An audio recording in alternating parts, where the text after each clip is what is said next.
Lord of the Rings, War of the Rohirrim is now out in theaters. Is it a triumphant return to Middle-earth? Let's find out. Here we go again. Oh, no, not again. You've seen it before, haven't you? Dom, how long have we been doing this? Once more unto the breach. Dear friends. Again and again and again until we're both dead.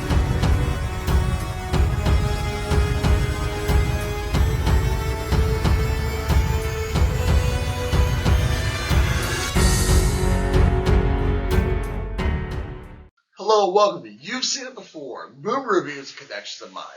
Lord of the Rings, War of the Rohirrim is the latest film in the Tolkienverse. It is directed by Kenji Kamiyama, and it is a animated return to the realm of Middle-earth as seen in the Peter Jackson films. They're, these is produced by New Line Cinema. It is using the same designs for Rohan that you saw in The Two Towers and Return of the King. So there's that element. This film is set approximately 200 years before the events of The Hobbit, and is focusing on the King of Rohan, Helm Hammerhand, who, after facing a threat of the Dunlendings, the Wild Men, on the Kingdom of Rohan, retreats to the Hornburg, and this is the history of how the Hornburg became Helm's Deep. Now, this review will contain spoilers of War of the Rohirrim, as well as certain other movies. I'll be doing my spoiler-free thoughts first and foremost, but just so you know, there will be some spoilers later on in this review. But first things first, let's get into some spoiler-free talk on The Lord of the Rings, The War of the Rohirrim. Is this a good Lord of the Rings movie? Is this a good anime movie? Is this a good theater experience? I would say if you're a fan of the Tolkien verse, if you're a fan of Peter Jackson's Lord of the Rings movies, there are going to be things in here that are for you. I think you're going to appreciate them.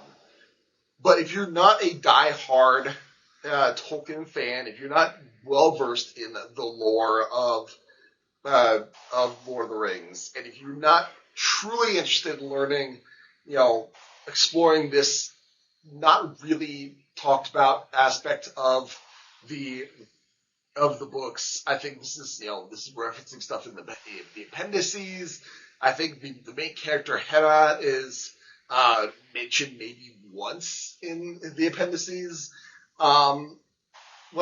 If you're not interested in any of that, you're probably not going to get into this movie, because this is a very surface level movie. I think this movie was meant to bask you in the realm of Middle-earth, bring it back to Middle-earth in some form or fashion, and just immerse you in that atmosphere, and then your thoughts on Middle-earth and on Peter Jackson Lord of the Rings would kind of fill in the blanks, so to speak. So much so that Miranda Otto, who she played Éowyn in Two Towers and Return of the King, she is the narrator of this movie. She pops in and out and narrates certain aspects of the story, just to cement in that. But she really doesn't play that much of a role in this movie. And honestly, there's not much to her story. There's more in a surprise cameo at the very, very end of the movie that I was kind of shocked to hear than Miranda's Éowyn narrating this. Which there's kind of a weird trend nowadays, between, for me as, a CBS guy, you got Jim Parsons' Sheldon narrating Young Sheldon, and Mark Harmon's Gibbs narrating NCIS Origins. You've got, legacy characters, legacy actors narrating prequels of the franchise that they're in. That's kind of a trend now, and it's continuing with this. But enough of the lore thing. If you're a fan of animation, I would say there's definitely a lot to admire here, because it is a great blend of anime-style animation with, there's some live-action backgrounds that they're showing here, I think, or maybe there's really detailed computer animation. I'm not entirely certain. That's how good these backgrounds are. The animation is stunning, I will say. They do some great, the great camera angles with the animation.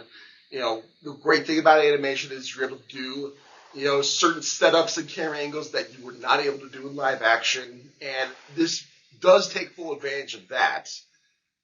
But I think beyond that, there's really not a whole lot to recommend about this movie. And I'll just put this out there. If you're, I'm not a huge fan of anime.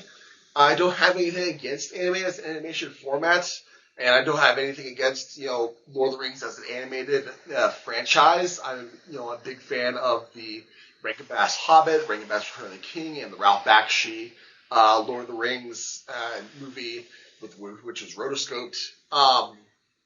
But this is very much an anime film, and there are some anime-isms that I feel, at least for me, were a little bit distracting.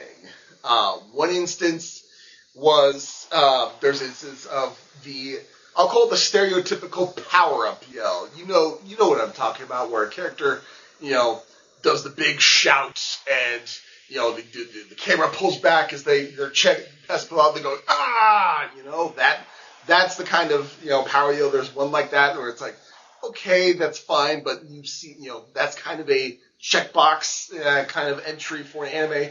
And then there's one instance where main character Hera is basically being held up by a stronger character, and the camera does a slow pan up, and she's wearing a it's not like a full skirt, but it's kind of an anime Japanese upskirt shot, and it lingers so long on it. There's no reason for it to, that it feels like again, anime is very notorious for having upskirt shots of female characters, and it's like, do we really need that in this kind of story? No, but they just do it anyways.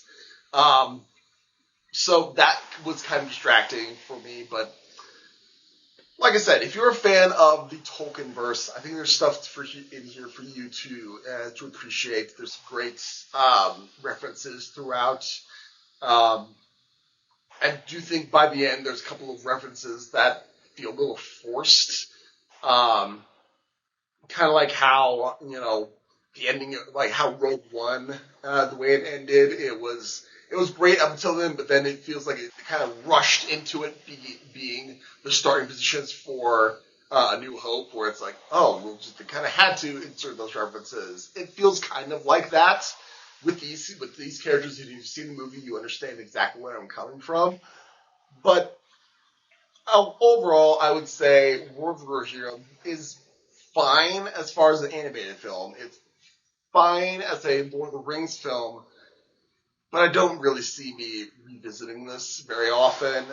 Certainly nowhere near to the level of the animated Hobbit or the animated Ralph Bakshi Lord of the Rings. So if I was going to give Lord of the Rings, War of the Rohirrim a letter grade, I would say this is a solid C. Maybe a C plus if I'm being generous, but I'd say probably a C. So those are my main points of comparison, spoiler-free talk of the War of the Rohirrim. Let's get some spoiler talk as certain plot developments and character arcs that may seem familiar to you and where you may have seen them before. Really only have one thing that I wanted to point out with this movie, and that is, with this movie, again, it's prequel. You're able to explore certain elements of Lord of the Rings lore. You get to see Helm's Deep from various angles you never got to see before, which is interesting. But the reveal that, Helm is getting out of, bypassing the main gates of the Hornburg through the secret tunnel in his room or whatever, and how Hera discovers it by just kind of pushing on the wall and it flips around. For whatever reason, it made me think of Indiana Jones and the Temple of Doom, where we have our hero needs to find out how we're getting interested somehow. Let's just push on this random segment of the wall, and hey, there's a tunnel there. Cool. I mean, that just made me think of that, and it was, I don't mind there being secret tunnels, but for me, the way that was set up, it just seemed kind of weird. They could have picked a different kind of setup for that, but that may have just been me. But there may be other things that were familiar to others, but that was just the main thing that I wanted to talk about. What did you think of The Lord of the Rings: War of the Rohirrim? Did you like it? Did you not like it? What about my analysis? Do you agree, disagree? Did I miss something? Let me know in the comments down below. Thank you so much for watching. I appreciate whatever audience I can get. Be sure to look for my next movie review, which will be for Kraven the Hunter. If it should be came out the same weekend, my review for that should be up roughly concurrently with this review. And if you like this video or any other video on my channel, please give me a like, share, and especially subscribe. I would very much appreciate it. Again, thank you so much for watching. Just remember, there is nothing new under the sun. And yes, you have seen it before.